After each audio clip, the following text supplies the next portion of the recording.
We are living in bizarro world. It's bizarro world, Jerry.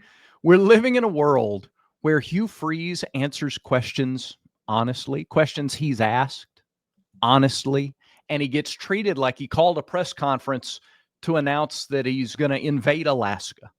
It's a world where the sky is. I know it makes no sense. Don't try to come up with logic Last for it. name's Freeze. It's cold in Alaska. I get it. Sure. It's a world where he says the sky is blue, or he's asked, "Is the sky blue?" And he Not says, always. It's not he always goes, blue. "Well, right. That's my point." And like people react like those petulant kids. You ever come across a kid who you say the sky is blue, and they go, "Well, actually, the clouds are white, so the sky isn't blue." Petulant, intellectually overmatched half-wits who can't stand the fact that Auburn fans are excited about the start of this season. They've not been dampened. Their hopes aren't dashed by this last 5 years. I understand. Let me stop. I gotta stop. We're talking about barn derangement syndrome today, Zach. Yes, We've talked about it for a couple of months. correct. The closer we get to the season, it's gone from like a syndrome to an epidemic. Oh, It's everywhere. it's crazy. It is crazy. I don't know what to make of. It's so crazy that totally unprompted, I've gotten 2 texts today, unprompted, that go, this barn derangement syndrome is like I've never seen it before. Everybody's the noticed. BDS is insane. We've never seen it at this level. So, I mean, we've observed some pretty prime examples and we've documented our thoughts and our findings on BDS. But what we're seeing this week brings a whole new level of research and data to the findings that we are now describing as barn derangement syndrome. I've not seen barn derangement syndrome this high since November of 2010. There it is. There it is. I said it. November of 2010. So let's go through some of this because Okay. Auburn is laying the fodder out there, whether it's good or bad or whatever, or doesn't actually matter. Right. And I think there's some of all of that. Let's start with the national champions thing. Auburn's deciding to claim more natties. Yep. And I mean, we all knew it was coming. Mm-hmm. Oh, okay. Well, Auburn's just going to claim everything way after the fact. And it's pretty well documented that like other schools have done that for forever. Yeah. If you add up all of the claimed national championships among college football programs, it's like 7 times the number of actual national championships there are. So what happened was, for decades, Auburn decided it was going to drive 55 when the speed limit was 65 and everybody else was going 75. Oh. And so now Auburn's decided. What was the speed limit that Georgia was driving? Well, I think that's a matter of public record too, isn't it? Oh, it's out there for multiple public records, like dozens of public Where do you records. start? Yeah, right. And so Auburn has decided it's going to drive 75 as well. So that's it. That's all they've done. So other schools are doing it, and your legacy media, your national media is going, we can't believe Auburn's doing it. Why would Auburn? Because everybody else doing it. We just decided we're not going to drive intentionally slower than everybody else just because. That's been a self-imposed thing that Auburn's done for a long time. And it doesn't seem like John Cohen is interested in doing that, which is refreshing and exciting. Yeah. I think to your point, you made this point on Locked On today. John Cohen isn't afraid to do. Okay. A lot of people have ideas, and there may be things that the administration does that maybe you don't agree with every piece of it. They're going to do something. They're an administration of action. They're getting stuff done. They're not waiting around to do it. They're making it happen. They're figuring it out. And this is one of those. Hey, I could add 2 more to the list. I think we ought to claim 2006. Let's make it 10. Let's claim 2006 as well. Auburn beat Florida. Florida won the national championship. Auburn won the game head-to-head. That's a head-to-head win over the national champion. So that's 10. All right. Let's make it 11, Zach. Why don't we make it 11?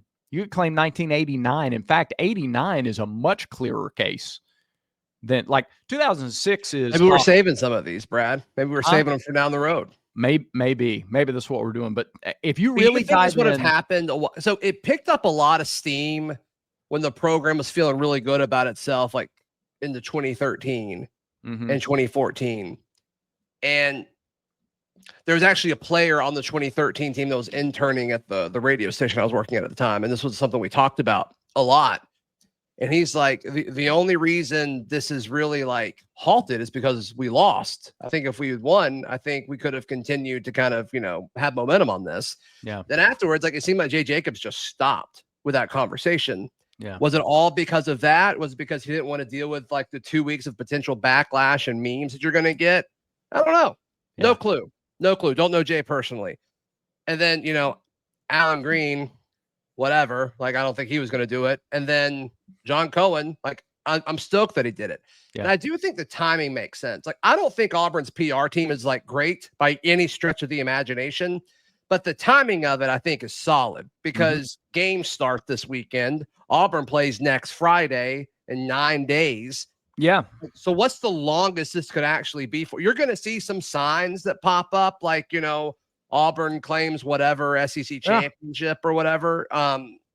Like that's going to happen regardless, but it's going to go away. So I love the timing of it being so close to the season as well. No, I think it's brilliant. I think it's excellent strategy. And you know what? Those people are talking about Auburn. Auburn's name is in their mouth. And so they've already been like living rent free. Yeah. But what's crazy is like they're not living rent free about just Hugh Freeze anymore. Right. The amount of people talking about Auburn football in the 1910s right now is insane. Yeah. It's like you gave them an extra, you give them an extra hit of whatever, and their barn derangement goes through the roof even more. Extra hit of boog, if you will. That's right. And the BDS just goes through the roof 100%. Listen, it's not supposed to be this way, Auburn fans. You're supposed to listen to legacy media and traditional media. And, Auburn's on its worst 5-year run since McCarthyism. Don't you know you're supposed to shrink back? Don't you know you're supposed to be back in the corner somewhere? You can't be excited. No. You can't feel good about anything. You're Auburn. We won't allow it. We won't allow it. So every question we ask to every guest is going to be slanted so heavily that they have no choice but to move into defensive mode. And then you can talk about that. Now you know this, Zach, as a content guy who's done traditional radio before, you're like, all right, not only do I have the interview, now I can react to the interview. And because I slanted all my questions, I can react in a slanted way because I framed it that way from the beginning. Yeah, that was easy to do for sure. That's the tactic. I was on a traditional radio show this morning, and one of the hosts is an Auburn fan, admittedly. And he said, and he asked me a quarterback question. He was asking about the quarterbacks. And he said, when you listen to talk radio and you listen to all the media out there, it just seems like confusion, negative. I'm like, yeah, that's by design. That's not an accident. These people don't sit around before they write their articles or post their posts on X or host their traditional media shows. They don't just sit around and wing it. They talk about it. What do we want to talk about? Make sure you ask him this. Make sure we frame it this way. Make sure we do this and that. Every bit of it is intentional. Be mindful of your sources when this stuff starts running rampant. And why is it happening, Zach? I'm going to talk about that after you tell our friends about Rhoback. Yeah, Rhoback.com, RHOBACK.com is how you can get your get your wardrobe ready for the college football season. Use promo code BARN20 to get 20% off your order with the latest patterns and designs by Rhoback. They're constantly updating their catalog. And of course, they got Auburn geared stuff as well. Performance hoodies, quarter zips, polos, they got it all. Rhoback.com. Use promo code BARN20 for 20% off your order today. On the quarterback discussion, heaven forbid a coach thinks all three quarterbacks are good. Heaven forbid. This is an and roster, not an or roster. It's that way at receiver. It's that way on the offensive line. It's that way on the D line. It's that way in the secondary. It's that way in the quarterback room. Sure. The question was posed to me today, and it stunned me. Like, what percentage, are you confident that Jackson Arnold's the starting quarterback? Like, what a bizarre question, clearly impacted by barn derangement syndrome. Sure. Jackson Arnold's a quarterback. Just because a coach likes every quarterback in his room, are we that far removed, Zach, from Auburn having confidence in all the quarterbacks at some point for whatever their role is, that a compliment to one is seen as a shot at the others? That makes no sense to me. That's like watching a movie and go, boy, the lead actor is spectacular. And I'll tell you what, that supporting actor is really good as well. Like, well, then do you not like the lead actor anymore? What a dumb take. Yeah, it is a dumb take, but there is a difference to that direct comparison, is you can have two actors on screen at the same time. Sure. And this desire to, I think there's two conversations happening around this. One is outside of Auburn, people poking and making fun of Auburn, which that is BDS, barn derangement syndrome through and through. And then I do think some of this is fueled by Auburn fans that just don't trust this coaching staff when it comes to quarterback decisions. So I do think there's two separate conversations happening about the 3 quarterback thing. Well, then let's peel that back a little bit, because both times Hugh Freeze commented on it, he was asked questions directly. And I'm telling you, we're going to push this man. We're eventually going to push this man to give 7 words. You remember when Kevin Steele, like 7 or 8 years ago, it's my second Kevin Steele reference in the last 2 weeks. You remember when he came out like on a Sunday night about 7 or 8 years ago, and he gave Bill Belichick answers in a press conference? That was intentional. He did it to send a message. We're going to push Hugh Freeze to do the same thing eventually, just to come out and give 5 to 7 second coach speak answers. Because when the man gives actual answers, he's pinned to the wall. Yeah, no, I think he should do that. I think he should. I don't like it. I love his honesty.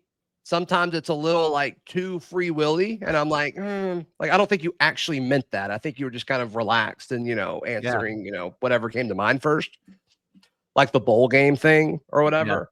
Yeah. But yeah, folks are gonna, and he kind of jabbed at folks last year when they did that. He was asked about a specific play, and he's like, I got to be careful because you guys are going to say I'm throwing somebody under the bus if I tell you what actually happened and answer the question. I'm like, I kind of want more of that, because Hugh Freeze, I think, has done nothing but give the media content and make their jobs like easier than most head coaches in the conference to do, whether that's been accessed by like long-winded answers or viewing windows. Yep.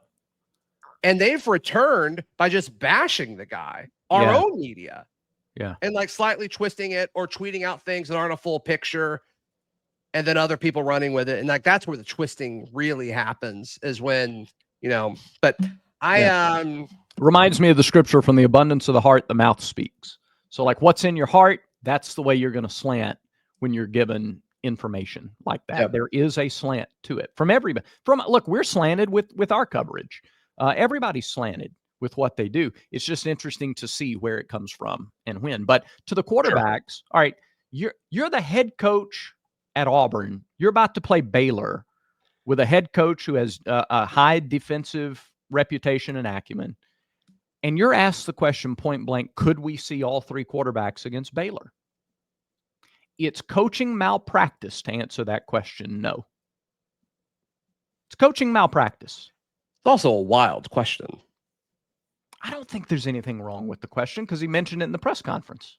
Did it come from a fan on the show? Yeah. No, it came from Andy on the show.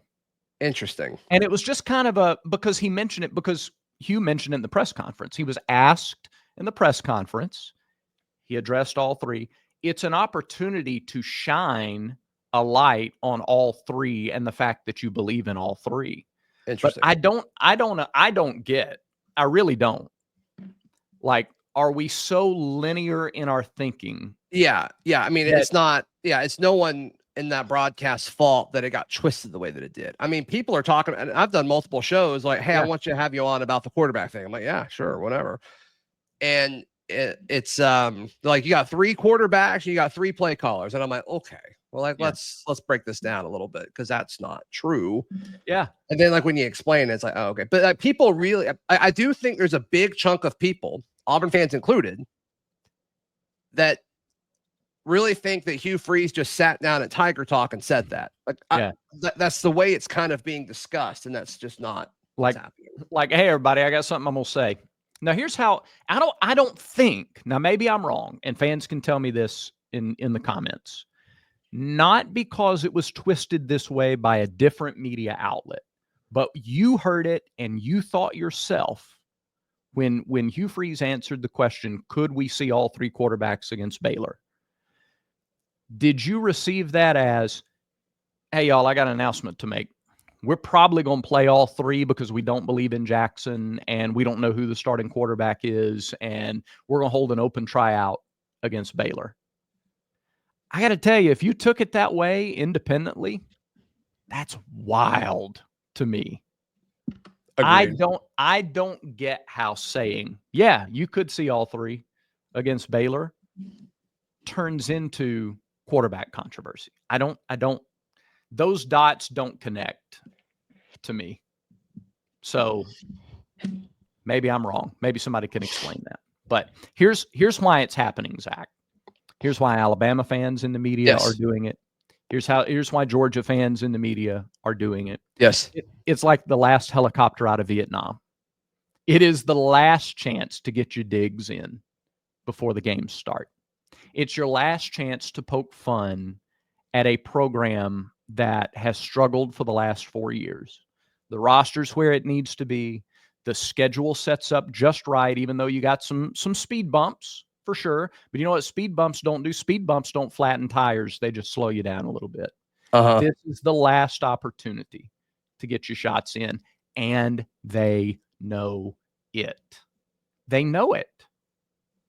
And so they're trying to squeeze every last bit of fun they can out of the offseason, because watching Auburn ain't going to be a lot of fun for those people over the next 3 months. Hope you're right. That's why you're seeing levels of barn derangement syndrome unlike anything we've seen since November 2010. That's what I got. Feels good. I want to know where all you've seen it. Are we, again, I'm getting independent texts about it all the time now. Yeah, the barn derangement syndrome, the BDS is crazy. Yeah, from the quarterback thing to the play calling thing to Hugh Freeze simply coaching his quarterback and, throwing his visor. It's unbelievable. It's crazy. AL.com posted a video Tuesday. Coach Freeze gets animated with his wide receivers at practice. Like, he wasn't even, yeah. So you mean he's emotionally invested in the success of a really talented position group? Oh no. That's news. It is when you've conditioned not Auburn fans, but the rival fans to respond to it. That's who they're posting that content for. Yeah. They ain't posting it for Auburn fans. Guys going on traditional media and going, well, 3 play callers, 3 quarterback. That's not for Auburn fans. That's because they know the other guys are going to respond to it. Right. Barn derangement syndrome. Beware. Yeah. Everywhere you go, beware. You got 9 days to go. 9 more days, Zach, to make your way through the maze of barn derangement syndrome. That's right. Then it'll either work out or it won't. We'll know. And you'll continue to see it. It'll just be based on the results on the field and people having to deal with that. Can't wait. That's right. I think that does it for today's show, Brad. It does. Thanks everybody for watching. If you haven't subscribed yet, make sure you do. You're going to want to get notified every time we have a new show as we get closer to the season, and certainly once the season kicks off. I want you to come along with us for the ride. Remember, until next time, everyone has vices. Make sure Village Vice is one of yours.